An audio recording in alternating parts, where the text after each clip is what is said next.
ধন্যবাদ মাননীয় প্রধানমন্ত্রী। মাননীয় প্রধানমন্ত্রী বাংলাদেশ জাতীয়তাবাদী দল বিএনপির নির্বাচনী ইশতেহার ঘোষণায় খুব স্পষ্ট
বিসমিল্লাহির রহমানির রহিম।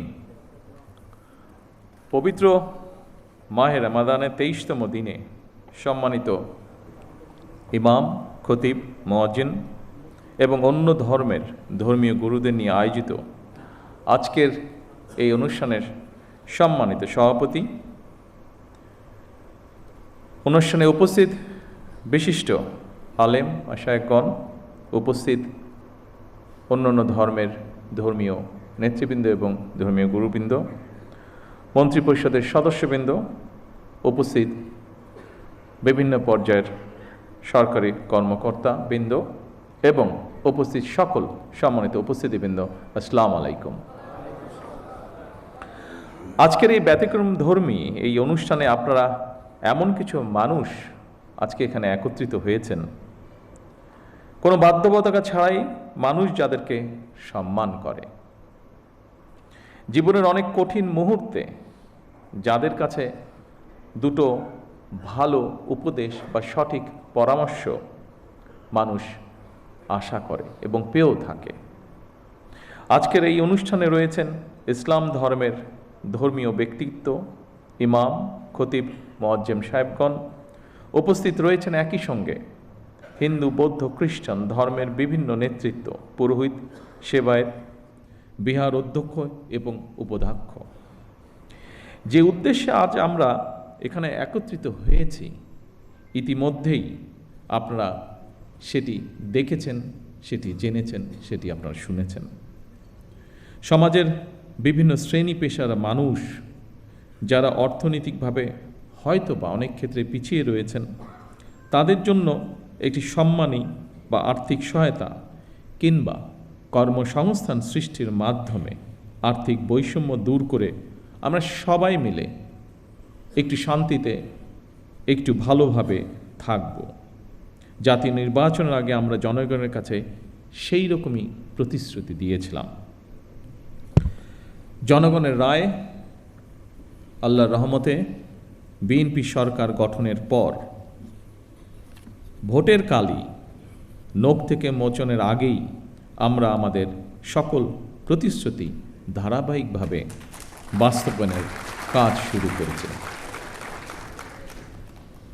আলহামদুলিল্লাহ, এর জন্য আমি আল্লাহর দরবারে লাখো শুকরিয়া আদায় করি। সম্মানিত উপস্থিতিবৃন্দ, আপনারা দেখেছেন অর্থনৈতিকভাবে পিছিয়ে পড়া নারী সমাজের জন্য আমরা ইতিমধ্যেই ফ্যামিলি কার্ড চালু করেছি। পর্যায়ক্রমিকভাবে এই কার্ড সারা বাংলাদেশে 4 কোটি পরিবারের নারী প্রধান তারা প্রত্যেকে ইনশাল্লাহ পাবেন।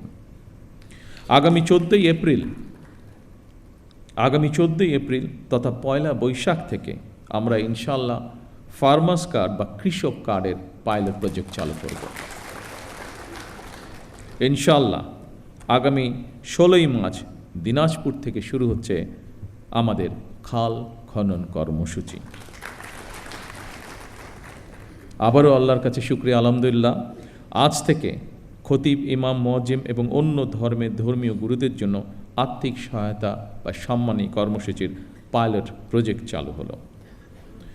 দেশের প্রতিটি নাগরিকের রাজনৈতিক এবং অর্থনৈতিক ক্ষমতায়ন নিশ্চিত করার মাধ্যমে আমরা আমাদের দেশকে একটি শক্তিশালী ভিত্তির উপরে প্রতিষ্ঠিত করতে চায়, যাতে করে আর কোনো ফ্যাসিবাদ কিংবা তাদের তাবেদার অপশক্তি মানুষের স্বাধীনতা কেড়ে নিতে না পারে, কথা বলার অধিকার কেড়ে নিতে না পারে। আজ এই মঞ্চ থেকেও এরকম একটি কথা বলা হয়েছে যে যারা ধর্মীয় গুরু আপনারা আছেন প্রত্যেকটি ধর্মের, তারা স্বাধীনভাবে যাতে কথা বলতে পারেন সেই বিষয়ে আলোকপাত হয়েছে আজকে এখানে। আমি সবসময় বিভিন্ন সময় আমার বক্তব্যে একটি কথা বলার চেষ্টা করেছি।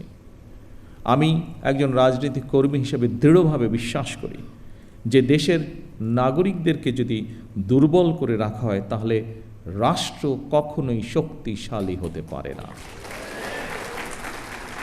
এবং সেই জন্যই আমাদের ইচ্ছা, আমাদের দর্শন, আমাদের পরিকল্পনা বাংলাদেশের নাগরিকদেরকে আমরা রাজনৈতিক এবং অর্থনৈতিকভাবে ধীরে ধীরে শক্তিশালীভাবে গড়ে তুলতে চাই, যদি আমরা রাষ্ট্রকে শক্তিশালী করতে চাই। সম্মানিত উপস্থিতিবৃন্দ, ধর্ম বর্ণ নির্বিশেষে প্রতিটি শ্রেণী পেশার মানুষ তথা প্রতিটি নাগরিকের আর্থিক সামাজিক নিরাপত্তা নিশ্চিত করার জন্য সরকার রাষ্ট্রীয় সামর্থ্যের সবটুকু দিয়ে চেষ্টা চালিয়ে যাচ্ছে এবং ইনশাল্লাহ চালিয়ে যাবে। তবে নাগরিক হিসাবে আমাদের প্রত্যেকের রাষ্ট্র এবং সমাজের প্রতি কিছু দায়িত্ববোধ অবশ্যই রয়েছে, যা সম্পর্কে আপনারা কম বেশি সকলেই নিজেরাও ধারণা রয়েছে। নাগরিক হিসেবে আমরা যদি যে যার অবস্থান থেকে রাষ্ট্র এবং সমাজের প্রতি যার যার সঠিক দায়িত্বটি পালন করি, আমি এই দেশের নাগরিক হিসাবে একজন রাজনৈতিক কর্মী হিসাবে দৃঢ়ভাবে বিশ্বাস করে ইনশাআল্লাহ দ্রুততম সময়ের ভিতরে আমরা রাজনৈতিকভাবে এবং অর্থনৈতিকভাবে একটি সুন্দর স্বনির্ভর আমাদের প্রত্যাশিত বাংলাদেশ গড়ার কাজে এগিয়ে নিয়ে যেতে পারব। সম্মানিত ধর্মীয় নেতৃবৃন্দ, দুনিয়ার কল্যাণের পাশাপাশি আখিরাতের কল্যাণের জন্য প্রার্থনার কথা পবিত্র কোরআনে কারিমে উল্লেখ রয়েছে। ইহকালীন পরকালীন কল্যাণ বিষয়ক নির্দেশনা নিঃসন্দেহে অন্য ধর্মাবলম্বী ধর্মীয় বিধিবিধান অনুযায়ী নির্দেশিত রয়েছে। সুতরাং ধর্মীয় বিধিবিধানের আলোকেই আপনারা আপনাদের শিক্ষা, দীক্ষা ও যোগ্যতা এবং অভিজ্ঞতাকে কিভাবে আরও বেশি করে দেশ এবং জনগণের কল্যাণের প্রয়োগ করতে পারেন সেই চিন্তা এবং চেষ্টাও অব্যাহত রাখা অত্যন্ত জরুরি এই দেশের জন্য। অর্থনৈতিকভাবে সমৃদ্ধ রাষ্ট্র মানুষের জীবনে হয়তো আর্থিক স্বাচ্ছন্দ্য নিশ্চিত করে, কিন্তু ধৈর্য, সততা, কৃতজ্ঞতাবোধ, শ্রদ্ধা, আনুগত্য, সংহতি, সহনশীলতা, উদারতা, বন্ধুত্ব, বিনয়, দায় কিংবা দয়া, এই সমস্ত বৈশিষ্ট্যগুলো অর্জন ছাড়া একজন ব্যক্তি মানবিক গুণাবলী সম্পন্ন হয়ে উঠতে পারেন না। এই ধরনের মানবিক বৈশিষ্ট্যগুলো অর্জনের জন্য ধর্মীয়, সামাজিক, নৈতিক মূল্যবোধে উজ্জীবিত হওয়া অত্যন্ত জরুরি বলে আমি মনে করি। বিশেষ করে স্বৈরাচারের পতনের পর, বিতাড়িত হয়ে যাওয়ার পর এটি সমগ্র দেশে সকল শ্রেণী, সকল বয়সের মানুষের মধ্যে আরও বেশি প্রয়োজন। বিশেষ করে আগামী দিন যারা এই দেশকে নেতৃত্ব দেবে তাদের জন্য আরও বেশি প্রয়োজন। এই ধরনের মানবিক বৈশিষ্ট্যগুলো অর্জনের জন্য ধর্মীয়, রাজনৈতিক, সামাজিক, নৈতিক মূল্যবোধে উজ্জীবিত হওয়া অত্যন্ত জরুরি। রাষ্ট্র, সমাজ এবং প্রতিবেশ থেকে অর্জিত আচরণ থেকেই মানুষ তার শুদ্ধ জীবন এবং সুস্থ চিন্তার মানসিক নির্দেশনা পায়। পবিত্র হাদিসে বলা হয়েছে, যার আমানতদারি নেই, যার কাছে নিরাপত্তা নেই, সে প্রকৃত ঈমানদার নয়। যার ওয়াদা ঠিক নেই, তার কোনো ধর্মও নেই। প্রতিহিংসা এবং সহিংসতা মুক্ত একটি নিরাপদ সমাজ বিনির্মাণের ক্ষেত্রে ধর্মের এই উদার নৈতিক শিক্ষণীয় বিষয়গুলো অতুলনীয়। আমার বিশ্বাস, একটি নৈতিক সমৃদ্ধ মানব সমাজ গঠনের জন্য প্রতিটি ধর্মেই এ ধরনের ইতিবাচক বার্তা রয়েছে। সেজন্যই সম্মানিত উপস্থিতিবৃন্দ, সকল ধর্মের সম্মানিত নেতৃবৃন্দ, গুরুবৃন্দ, একটি ধর্মীয় সামাজিক নৈতিক মূল্যবোধে সমৃদ্ধ মানবিক মানসিকতা তৈরির ক্ষেত্রে আপনাদের মতন ধর্মীয় জ্ঞানসম্পন্ন মানুষদের ভূমিকা অত্যন্ত গুরুত্বপূর্ণ। সম্মানিত ধর্মীয় নেতৃবৃন্দ, দেশে প্রায় 3.5 লক্ষ বা তার কিছু বেশি মসজিদ রয়েছে। এর বাইরে অন্যান্য ধর্মের ধর্মীয় প্রতিষ্ঠানগুলোও রয়েছে। আমরা সারা দেশে মসজিদ এবং এই ধর্মীয় প্রতিষ্ঠানগুলোর ধর্মীয়, সামাজিক এবং নৈতিক শিক্ষা কার্যক্রমের কেন্দ্রবিন্দুতে পরিণত করতে চাই। স্বাধীনতার ঘোষক শহীদ রাষ্ট্রপতি জিয়াউর রহমান সরকারের সময় দেশে প্রথমবারের মতন ইমাম প্রশিক্ষণ একাডেমি চালু হয়েছিল 1993 সালে, যা এখানে আমাদের আজকের একজন আলোচক উল্লেখ করে গিয়েছেন। 1993 সালে বেগম খালেদা জিয়া সরকারের সময় মসজিদ ভিত্তিক শিশু এবং গণশিক্ষা কার্যক্রম চালু হয়েছিল। বর্তমান সরকারও ইমাম মুয়াজ্জিম সাহেবদের জন্য একটি সহ অন্যান্য ধর্মীয় ধর্মগুরুদের জন্য একটি নির্দিষ্ট হারে সম্মানী ভাতা প্রদানের পাশাপাশি আপনাদেরকে আরও যোগ্যতরভাবে নেতৃত্ব দেওয়ার জন্য আরও কীভাবে রাষ্ট্রীয় উন্নয়নে আপনাদের প্রতিভাকে ব্যবহার করা যায় সেই পরিকল্পনাও গ্রহণ করার কাজে হাত দিয়েছে। বিভিন্ন সম্প্রদায়ের, বিভিন্ন ধর্মীয় সম্প্রদায়ের সম্মানিত নেতৃবৃন্দ, খতিব ইমাম মুয়াজ্জিমদের সম্মানী ভাতা দেওয়ার যে কর্মসূচি বর্তমান সরকার, আপনাদের সরকার চালু করেছে, এই কর্মসূচির অধীনে প্রথম পর্যায়ে পাইলটিং স্কিমের আওতায় মোট 4,908টি মসজিদ, 990টি মন্দির এবং 144টি বৌদ্ধ বিহারে মোট 16 জন 992 জন এই মাসিক সম্মানী পাওয়া শুরু করেছেন আজ থেকে। পর্যায়ক্রমিকভাবে ইনশাল্লাহ সবাইকে এই কর্মসূচির আওতায় অন্তর্ভুক্ত করা হবে।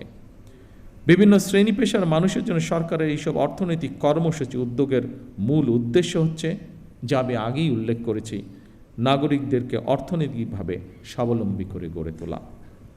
তবে আপনাদের কাছে একটি বিনীত আহ্বান, আপনারা কেউ মসজিদে কিংবা যার যার ধর্মীয় উপাসনালয় দায়িত্ব পালনের পাশাপাশি নিজেদেরকে বিভিন্ন অর্থনৈতিক সামাজিক কর্মকাণ্ডে সম্পৃক্ত করতে চাইলে আপনাদের সেই উদ্যোগ বাস্তবায়নে সরকারের সর্বোচ্চ চেষ্টা থাকবে সহযোগিতা করার। এর বাইরে বর্তমান স্বরাষ্ট্র মন্ত্রণালয় প্রত্যেকটি জেলা এবং উপজেলায় আইন শৃঙ্খলা কমিটিতে একজন ইমাম অথবা একজন খতিব অথবা সেই এলাকার ধর্মীয় অন্য কোনো ধর্মের ধর্মীয় গুরু, তাদেরকেও আমরা সিদ্ধান্ত নিয়েছি একজন সদস্য আমরা রাখব। সম্মানিত উপস্থিতিবৃন্দ, আমরা আজ সব ধর্মের মানুষ একসঙ্গে বসেছি, এক কাতারে বসেছি। এটিই আমাদের বাংলাদেশের আবহমান কালের ঐতিহ্য। কেউ যেন আমাদের মধ্যে বিভেদ সৃষ্টি করতে না পারে। মুসলমান, হিন্দু, বৌদ্ধ, খ্রিস্টান, আমরা সবাই মিলে ইনশাল্লাহ একটি শান্তিময়, শান্তিপূর্ণ বাংলাদেশ গড়ে তুলব একসাথে। সকলের জন্য আমরা গড়ে তুলব একটি নিরাপদ রাষ্ট্র, একটি নিরাপদ সমাজ, যা প্রতিটি শ্রেণী পেশার মানুষের কাম্য। আমার বক্তব্য শেষ করার পূর্বে আমি আজকের এই দিনটিকে, আজকের আমাদের দলীয় ইশতেহারের এই কার্যক্রমটিকে সফল করার জন্য বিভিন্ন মন্ত্রণালয় সহ, বিভিন্ন মন্ত্রণালয়ের কর্মকর্তা সহ বিভিন্ন ডিপার্টমেন্টের যে সকল ব্যক্তি অক্লান্ত পরিশ্রম করেছেন, যাদের সহযোগিতায় বর্তমান সরকারের নির্বাচনে এই ম্যানিফেস্টোটি আলোর মুখ দেখতে পেয়েছে, কাজ শুরু করেছে, তাদের সকলকে আমি জানাই আন্তরিক শুভেচ্ছা, তাদের সকলকে আমি জানাই আন্তরিক ধন্যবাদ। পরিশেষে আসুন আবারও আমরা আজকের এই অনুষ্ঠানের মাধ্যমে শপথ গ্রহণ করি, আমাদের এই প্রিয় বাংলাদেশকে আমরা একটি এমন দেশ হিসেবে গড়ে তুলব যেখানে আমরা সকলে, প্রতিটি ধর্মের মানুষ প্রতি শ্রেণী পেশার মানুষ আমরা শান্তিতে বসবাস করতে পারি। সকলকে একসাথে নিয়ে আমরা যাতে দেশকে গড়ে তুলতে পারি, এই হোক আমাদের শপথ, এই হোক আমাদের প্রত্যাশা। সকলে ইনশাল্লাহ ভালো থাকবেন, সকলে ইনশাল্লাহ সুস্থ থাকবেন। আল্লাহ হাফেজ। বাংলাদেশ জিন্দাবাদ।